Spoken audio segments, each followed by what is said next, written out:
বন্ধুরা, তোমাদের সঙ্গে আজকে শেয়ার করছি নবান্ন উৎসবের কিছু অংশ।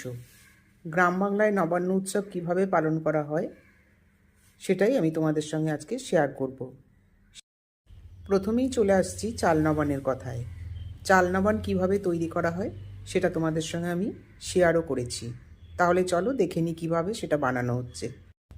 নমস্কার, ওয়েলকাম টু মাই চ্যানেল। নবান্নকে আমরা চলতি কথায় নবান্ন বলে থাকি। গুঁড়ো চাল নিয়েছি 1 বাটি। এখানে চালটা কিন্তু একটু স্পেশালভাবে বানাতে হয়, একদম পাউডারের মতো গুঁড়ো করে দিলে হবে না, একটু দানা দানা রাখতে হয়। দুধ নিয়েছি 1 বাটি, দুধটা ফুটিয়ে ঠান্ডা করে নিয়েছি। খোয়া ক্ষীর নিয়েছি, খোয়া ক্ষীরটা এখানে মিষ্টি দেওয়া খোয়া ক্ষীর। কিছুটা প্যারা নিয়ে নিয়েছি, প্যারার জায়গাতে সন্দেশও ব্যবহার করা যেতে পারে। কলাও নিয়ে নিয়েছি বেশ কয়েকটা।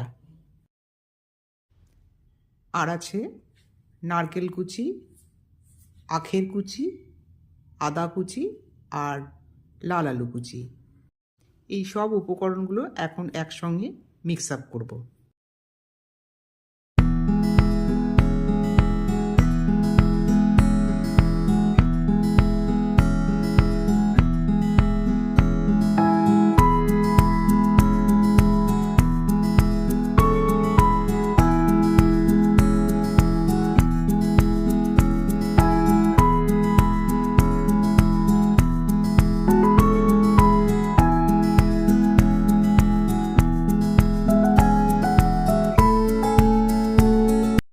এই উপকরণগুলো এখানে হাত দিয়ে মাখাতে হবে, চামচ দিয়ে মাখানো যাবে না।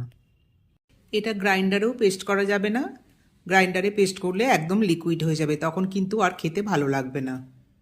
খাবার সময় যেন সব উপকরণগুলো দাঁতে পড়ে, তাহলে খেতে ভালো লাগবে। নবান্ন এই অনুষ্ঠানটি অঘ্রাণ মাসে মূলত হয়। নতুন ধান যখন মাঠ থেকে তোলা হয়, সেই ধান তোলাকে কেন্দ্র করেই এই নবান্ন উৎসবের সূচনা।